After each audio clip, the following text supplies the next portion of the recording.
let's register on the electoral list.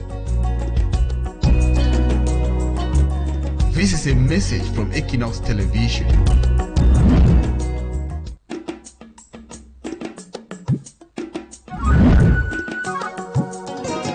Voter est un devoir citoyen. Inscrivons-nous sur les listes électorales. Ceci est un message de Quinoxe Télévision.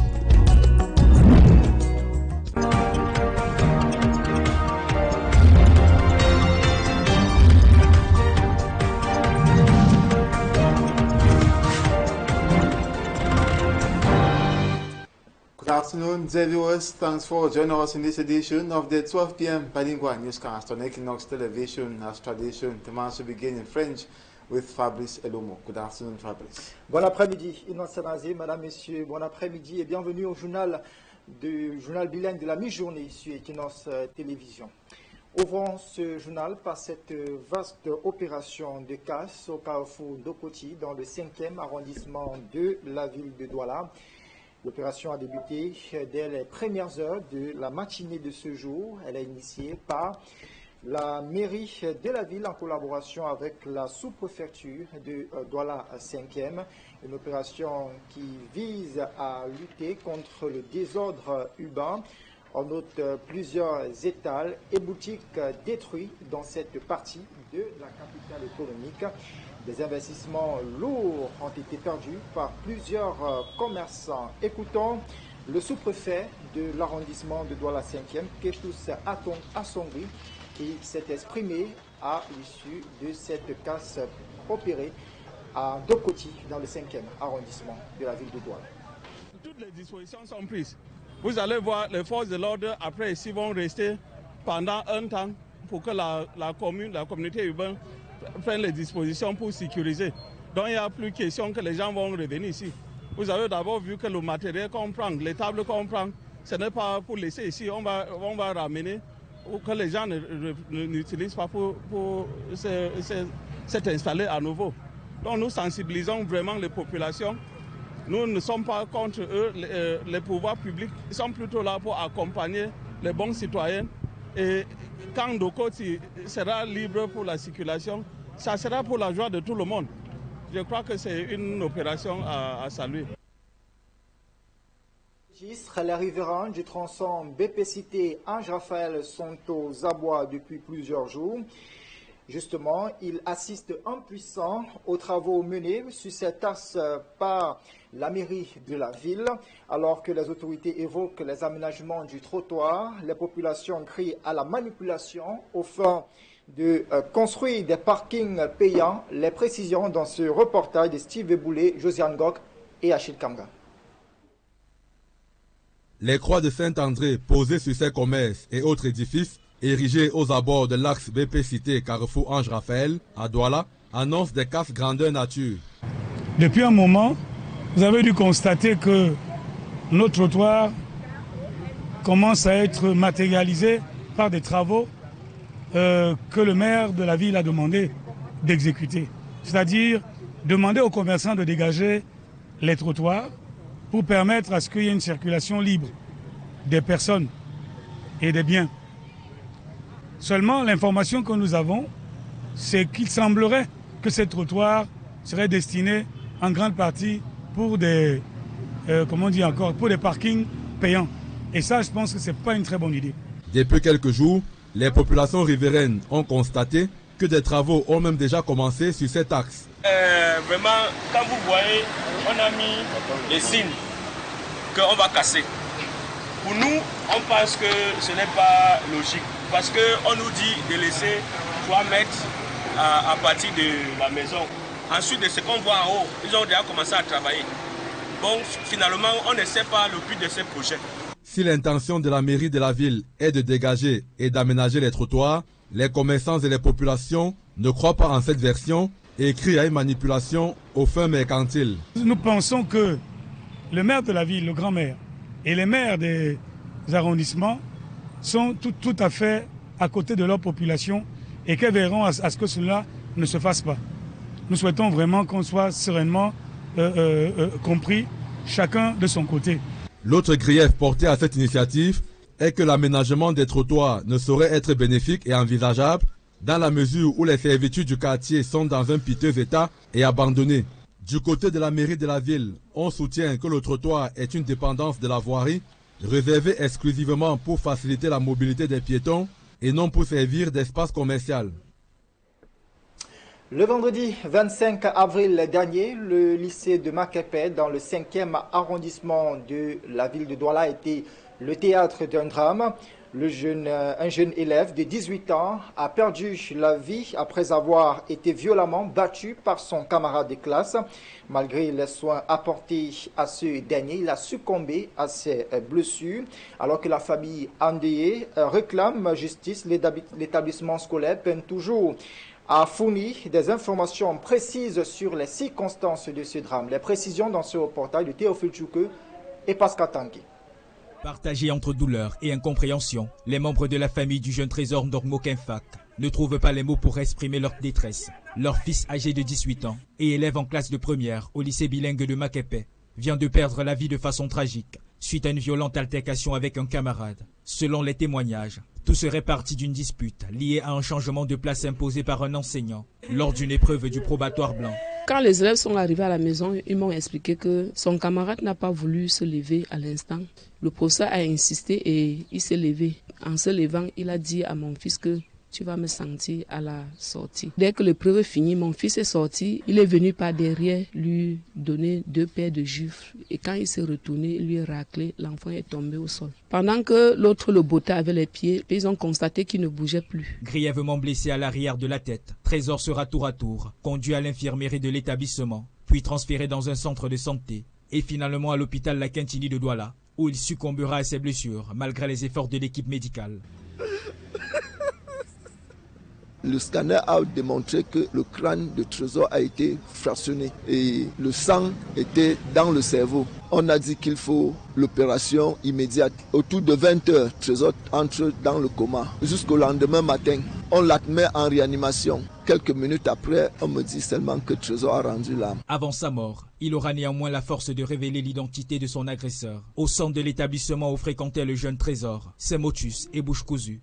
Nos tentatives d'entrer en contact avec les responsables de l'établissement ont été vaines. Les parents du disparu renseignent avoir reçu lundi la visite d'une délégation officielle, incluant le délégué départemental des enseignements secondaires, le proviseur et des forces de l'ordre pour présenter les condoléances à la famille. Le délégué prend la parole et dit « Nous sommes venus souhaiter les condoléances à la famille si durement éprouvée. » Et le ministre a instruit qu'on ouvre une enquête. Le commandant est revenu me dire d'aller à la brigade et rédiger une plainte. Mais face au choc, les proches réclament la vérité et la justice.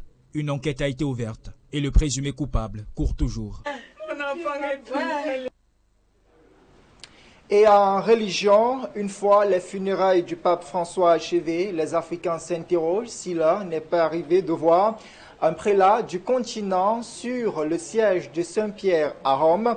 Les rumeurs vont bon train sur 2 cardinaux, notamment le Guinéen Robert Sarah et le Ghanéen Peter Turkson.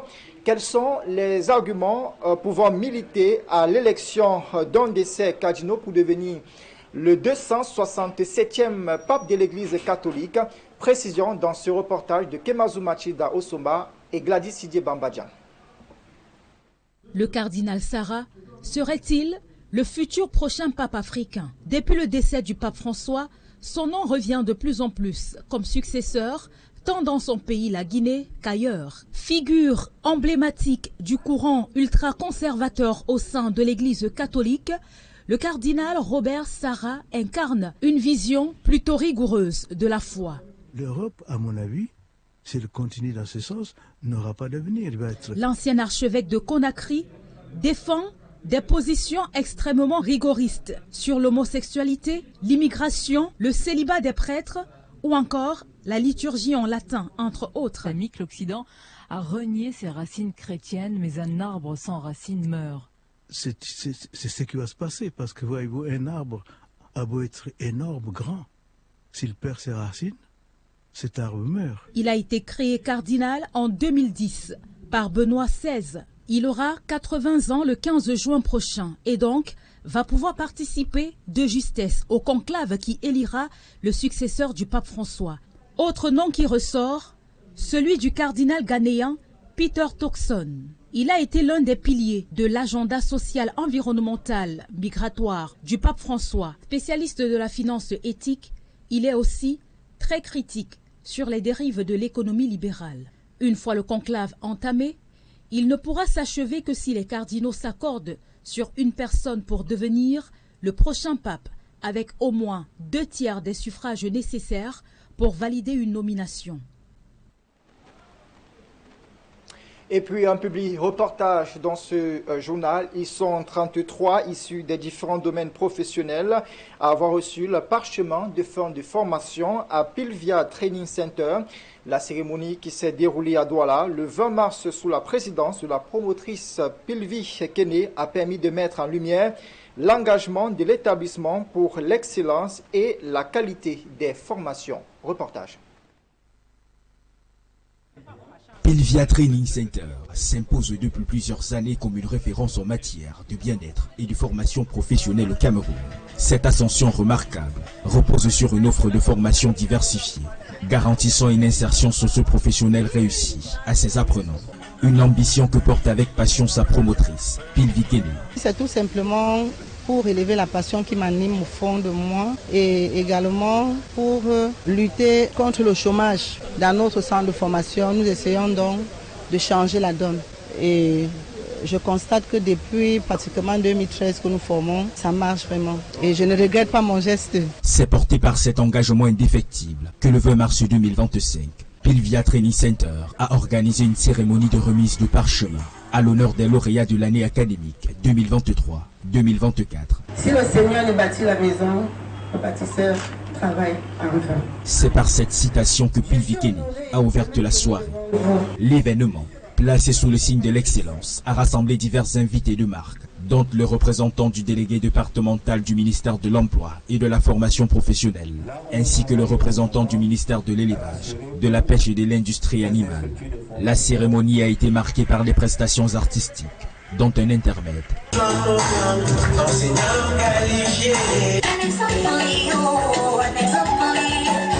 L'humour.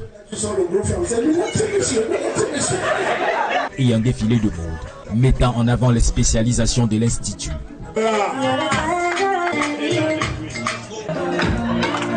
Le point d'orgue, la remise de parchemin aux 33 lauréats, issus de divers domaines tels que la santé, l'agro-pastoral, l'informatique, le tourisme et les arts. Les représentants des ministères saluent à juste titre cette démarcation de Pilvia Training Center, qui force d'ailleurs l'admiration. En tant que tutelle, nous sommes venus les assister, les encourager à aller de l'avant. C'est ces jeunes qui, après formation, ont des compétences et qui deviennent des créateurs de richesses. Madame Kene, une dame de son calibre qui a su comment aider l'État à lutter contre le chômage. Parce que ce qu'elle fait là, c'est parmi ce que ces rares femmes qui entreprennent ce genre d'activité, de former les jeunes dans des activités ou des métiers pratiques. Un autre pari gagné pour la promotrice. Je dis toujours à mes étudiants, le meilleur changement commence par nous-mêmes.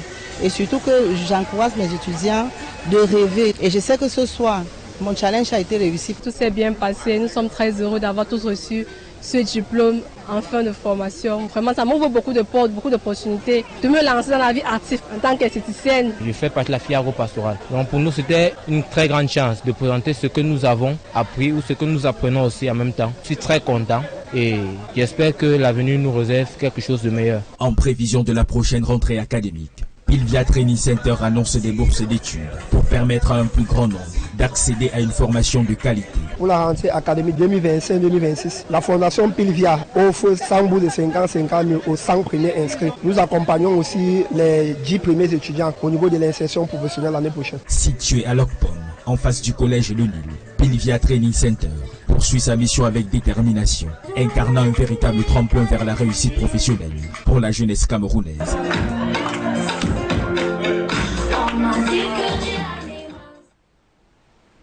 Et ce public reportage marque la fin de la première partie du journal. La seconde, c'est à langue anglaise avec vous, Innocent Nazé.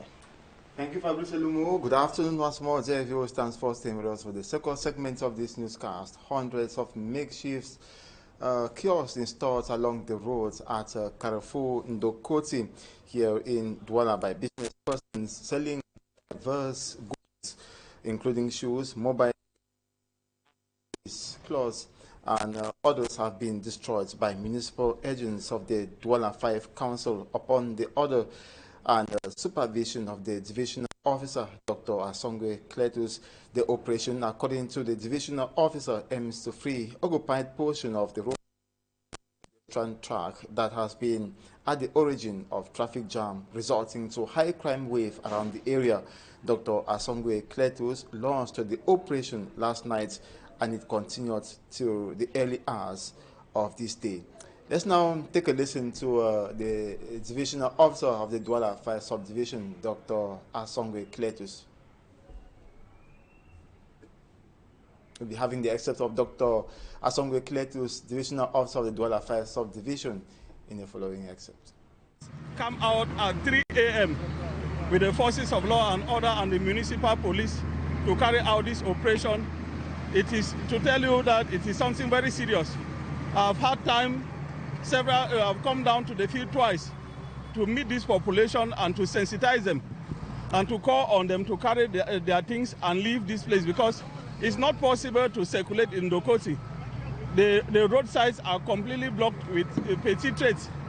And the worst thing is that we have small little kiosks that are built here and there where drugs are served to the youth. And that is why Ndokoti has become a high criminal zone, where there is no night that ends without us having reports of somebody being stabbed and sometimes stabbed to death. I think that it was important that we carry out this operation. And you see that it's going very smoothly because the population was sensitized and good citizens took measures to carry away their things. I want to use this opportunity to call on the population to continue to be law-abiding, to respect the urban rules that have been set so that the town should be clean for all of us. I think most of us travel out of the country and we appreciate how other towns are organized. Why don't we do the same here? Now we talk something else. At least one person has died and several others injured when a tree fell on the main building of the Quinoxe Malum Medical Hospital. That's in Foumban, Nous division of the West region of Cameroon. Enormous material damage has also been recorded. In the meantime, those who incurred or sustained injuries are receiving treatment at the Foumban Annex Hospital. Asa Lucy Liango reports. The tragedy occurred on the night of the 28th to 29th of April in Quinoxe Malum, Foumban in the West region, where a baobab tree fell on the main building of the Quinoxe Malum Health Center, causing significant damage. This resulted in the death of one person and several others injured in the early hours of Tuesday. I was on duty when the heavy rainfall began. I left the maternity ward for another, where I was waiting for the rain to cease. Suddenly, I heard something falling on the roof. I can't explain the miracle, but I found myself in the hospital. The tree was uprooted due to the stormy heavy rainfall that hit the locality throughout the night. Following the tragedy, Mayor Tumaimo Patricia Ndamjoya promised that the council will facilitate the reconstruction of the hospital. She was speaking during the funeral mass of one of the victims. Dam Joretu, a pharmacist at the hospital, was one of the victims, and her burial took place in Konga, a neighborhood at the entrance of Foumban. We must try to understand the extent of what happened in relation to everything that has been said, and we are worried why nature is becoming more and more furious. Currently, the injured individuals are receiving treatment in the Foumban Annex Hospital. Je plaide devant Madame le Maire, si vraiment on peut prouver. In the meantime, a medical officer of the destroyed health center is seeking help from the council and the community. A truck loaded with crates of beer has been intercepted by security officials of the Bamenda Central Police Station. The truck was not only transporting brewery products, but 25 bags of cannabis weighing 30 kilograms. The consignment of marijuana was destined to Douala. Details with Mostella, Northwest Regional Correspondent. It was just another long-distance delivery truck stacked with crates of beer making its way from Kumbo through Bamenda towards Douala.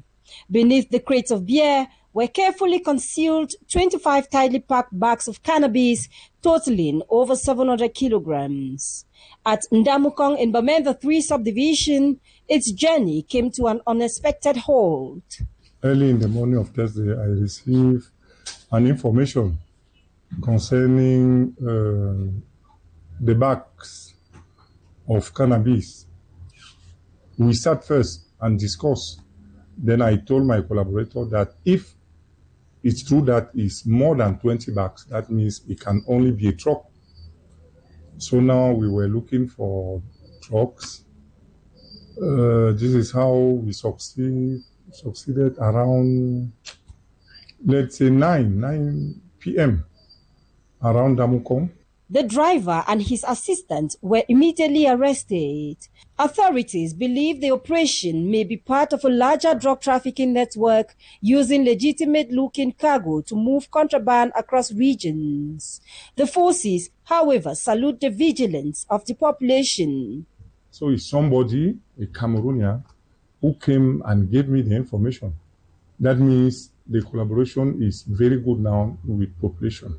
I'm just encouraging them to continue because it will be very, very difficult for police only. This latest seizure is the biggest in such a large quantity. Authorities say they have launched investigations to track down those involved in the network. Preludes to major future events to hold in the Republic of Cameroon, like May 20 and the upcoming 2025 presidential election. Chief of the Defense Staff, Major General René-Claude Meka, visits regions in the Republic of Cameroon for grand works. While in Douala, he took time to monitor and evaluate the security situation.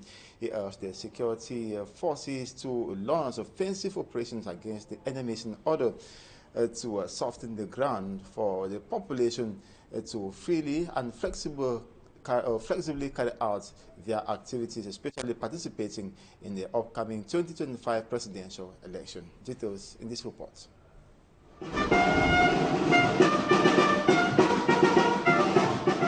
Major General René-Claude Meka, Chief of the Defense Staff, arrived in Douala as part of his mission to monitor and assess the security situation for the first half of 2025. At the command post of the 2nd Joint Military Region, the Chief of the Defense Staff chaired a closed-door working session during which the various officials took turns presenting the security situation in their respective areas of responsibility. The implementation of the Chief of the Defense Staff's latest recommendations and the intensification of offensive operations have resulted in a significant reduction in the capacity of the enemy forces to cause harm. He congratulated us for what is done on the field and he advised us to stay vigilant. Normally when he comes, it's just to make sure that the instructions that he's given at the strategic level are implemented at the tactical level. These are the fruits of closer collaboration with the local population, and despite some sporadic terrorist attacks, indicators of a return to normal life are increasingly visible. In his new recommendations, the Chief of the Defense Staff instructed the various officials to intensify offensive operations and collaboration with the local population to eradicate these threats consisting of opportunistic groups and organized armed gangs, prelude to major future events. This year, due to the special event that all the Cameroonians are waiting for, the General specially came to make sure that everything will go itch-free. He wanted to make sure that the populations will be able to carry out their duties without fearing any security issue. The Chief of the Defense Staff was accompanied for the occasion by Major General Baba Sule, Chief of Army Staff, Brigadier General Mahamat Ahmed Kotoko, commander of the National Firefighting Brigade, and the Brigadier General Elokobi Daniel Njok, Central Director of Coordination at the National Gendarmerie. After Douala, Major General René Claude Meka, Chief of the Defense Staff, will travel to Boya, Southwest Region, for similar exercise. Now, the 5th edition of the National Communication Council's Coffee Talks has ended in Douala, a Litowa region, with journalists taking the engagement to bar the way for the propagation of fake news and disinformation in the media landscape in the Republic of Cameroon. The two of the events was also an opportunity to review the flow of fake news and the perfection of quality news dissemination in the country. For me, Armstrong Sander was part of that gathering, and now tells us more. The second and last day of the National Communication Council's Coffee Talks with journalists in Douala in the Littoral region focused on ways and the necessity to counter hate speech on the media. We are working with specialized institutions.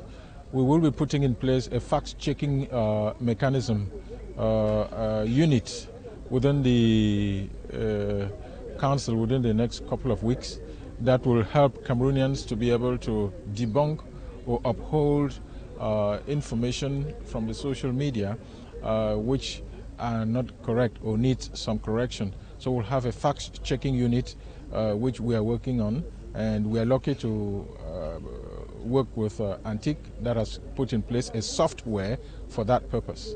The event also featured exchanges and exposés on the different genres of journalists, news reports, and the place of editorials. We also have recordings of all what is broadcast in Cameroon, both in the print and electronic media. And so we go back to those stories, we watch them ourselves, we look at the language that has been used, and we take decisions based on what the law says about when an article is written or a report is done in that manner.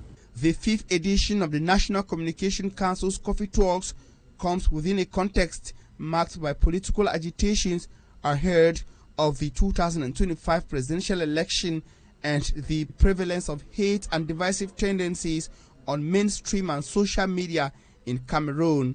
While in the city of Douala, the National Communication Council notes that the hate is spread by invitees on talk shows and media debate. This on this note that we put a cap on this edition of the 12 p.m. bilingual newscast on Quinoxe television. Thanks so much for watching. We thank Masida Kemazu Osomba and the entire technical team for making this news a success. To have a splendid day. We'll be back here tomorrow, same time, God willing. Fabrice Lumo, have a nice day and see you tomorrow. Passez une très bonne journée, Innocent Azé. Madame, Monsieur, merci de nous avoir suivis ce jour. Ne décrochez surtout pas, le programme se poursuit sur Quinoxe Télévision.